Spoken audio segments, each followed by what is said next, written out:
Have you ever felt like life is just happening to you? Like you're a passenger in your own story, subject to the whims of circumstance, luck, and the actions of others? What if that feeling of powerlessness isn't a reflection of reality, but a reflection of a misunderstanding of how reality works? What if the key to taking back control, to becoming the director of your own life, it's not something you have to find out there, but something you already possess right now, on the very tip of your tongue? This is a journey to uncover the hidden operating system of life. What you are about to learn isn't just theory. It's a practical, actionable guide to unlocking a level of control you may have never thought possible. And it all begins with the simplest, most overlooked tool available to every human being: your own voice. Consider a simple, yet profoundly powerful practice: the act of controlling the mind with words. It sounds almost too basic to be effective, doesn't it? But think about the mechanics of the mind. Have you ever tried to feel genuine, heartfelt gratitude and intense worry at the exact same moment? You can't. It's a mental impossibility. The mind cannot hold two contradictory states at once. It can't focus on lack and abundance simultaneously. It can't dwell on beauty and ugliness in the same instant. It must choose one.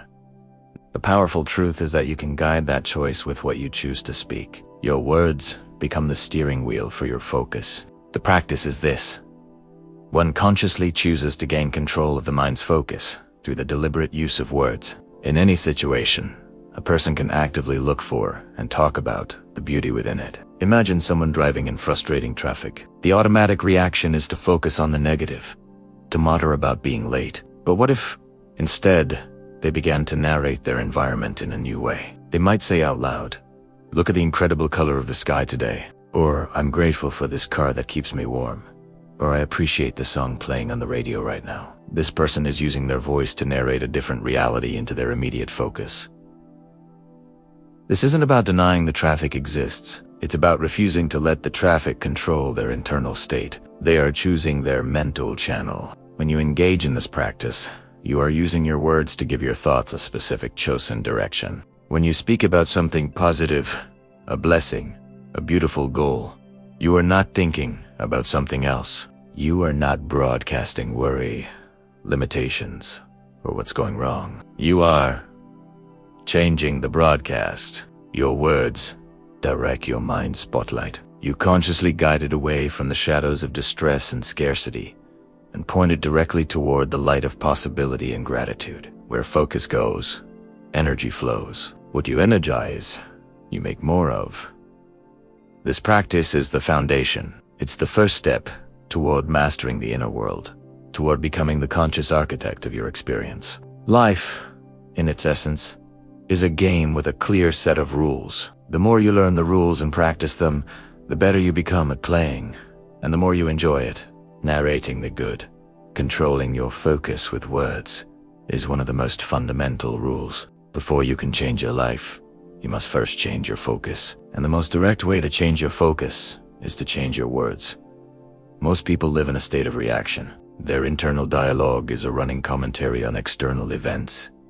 They are like a thermometer. They simply reflect the temperature of their environment. If the world is cold and harsh, they feel cold and harsh. But this practice allows you to become a thermostat. The thermostat doesn't reflect the room's temperature.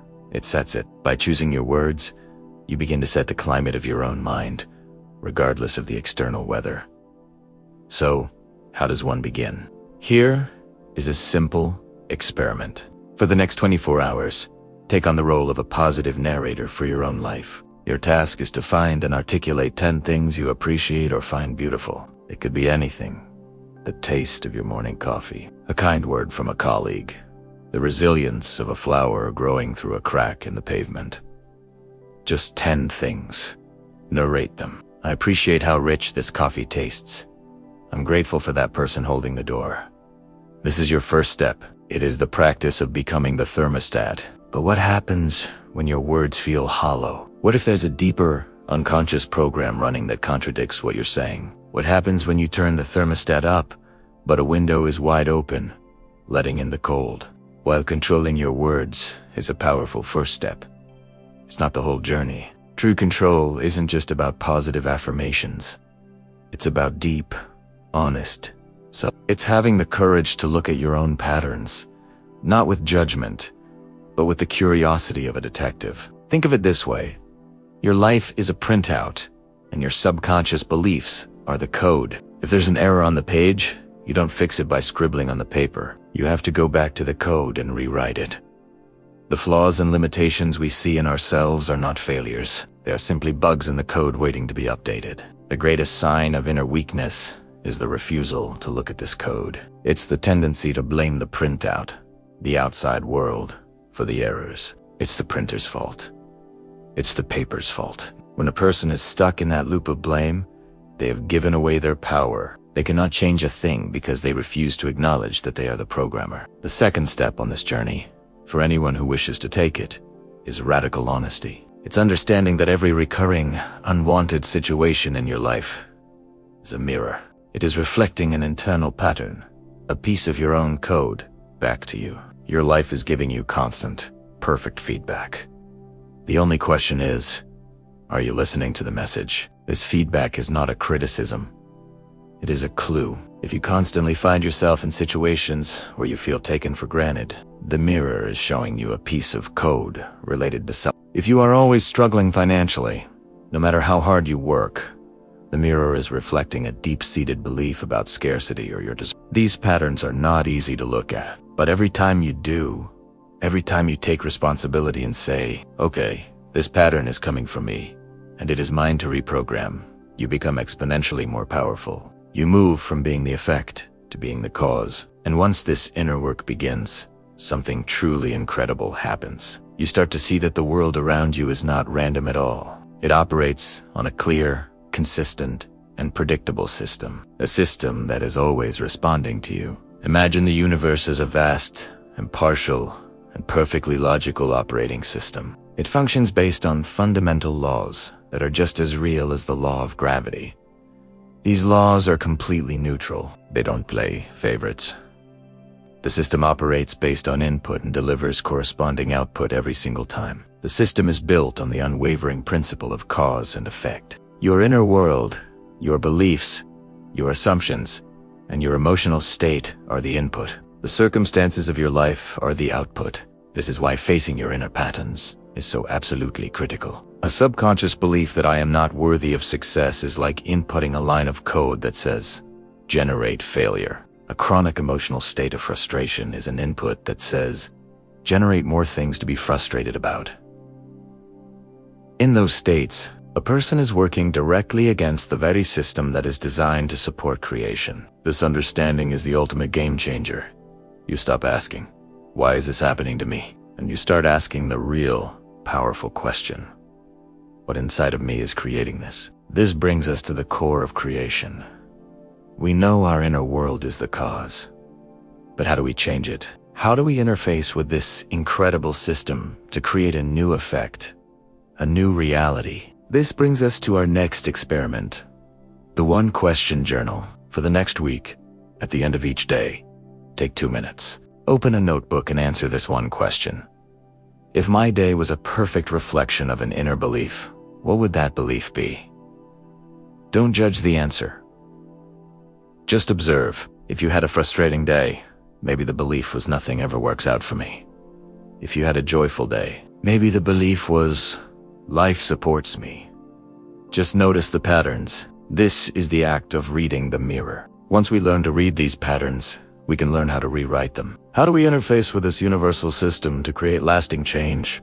Now, we arrive at the final and most crucial piece of the puzzle, the engine of creation itself. Today, we learn how to command that engine. We will explore the single most powerful force for interfacing with reality, and we will learn the mindset required to wield it, not with struggle, but with grace and power. This is the key that unlocks everything.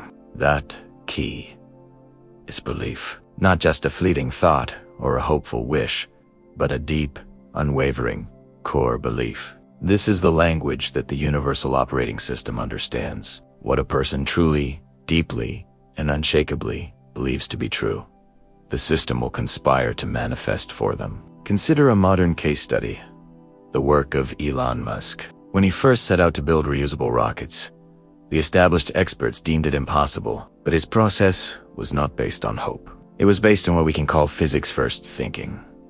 His first question is always the same. According to the fundamental laws of physics, is this possible?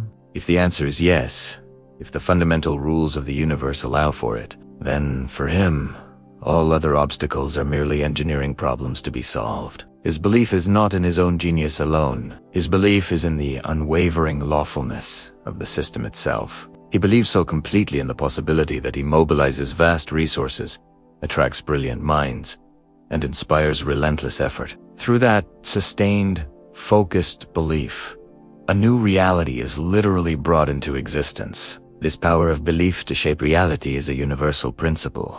Look at a trainer working with a powerful animal, like an elephant. The trainer cannot physically force the elephant to do anything. The control comes from understanding and belief. The trainer understands the elephant's nature. Then, through focused intention and an unwavering belief in a shared goal, they communicate and the animal responds. The reason a person does not yet have what they want is rarely because it's impossible. It's because, on a deep, subconscious level, they don't truly believe it's possible for them. A person's dominant belief is the command they are inputting into the system, and the system is dutifully and perfectly delivering the result of that belief back to them. So, how does one cultivate this unshakable belief? This is where we learn to shift from the mindset of the ego to the mindset of the creator. The ego believes it is the source of all power. It says, I have to do it all myself. I must force it to happen.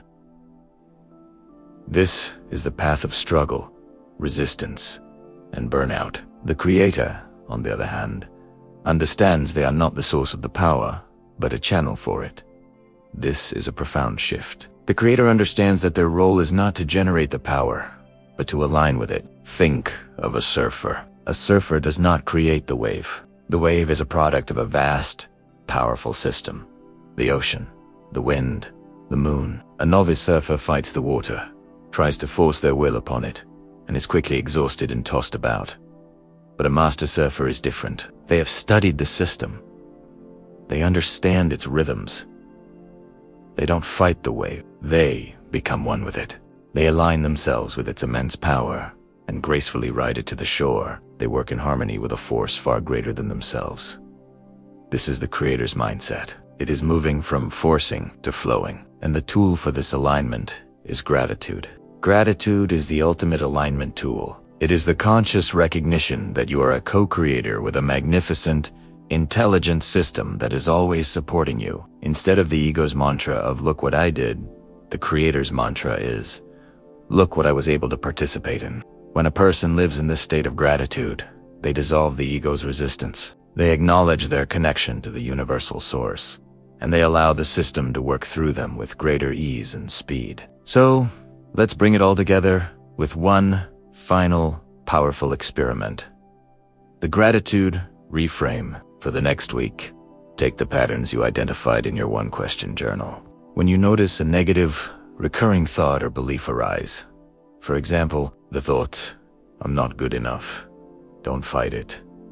Acknowledge it, and then apply a gratitude reframe. Say, "Thank you for showing me this pattern. This old belief is no longer needed. I am now grateful for the opportunity to choose a new belief. I am grateful for my ability to learn and grow." You are not fighting the wave. You are thanking it for its energy and choosing a new direction. You are using the power of your words, backed by the honesty of your self-awareness, to align with the creative system through gratitude. This is the path from passenger to director, from the thermometer to the thermostat, from the struggling novice to the master surfer. It's not magic.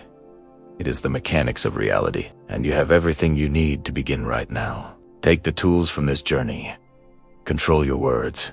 Look in the mirror of reality and adopt the creator's mindset. This small, simple work is the first domino, and when it falls, it sets in motion a chain reaction that can and will transform your entire life. You are more powerful than you know.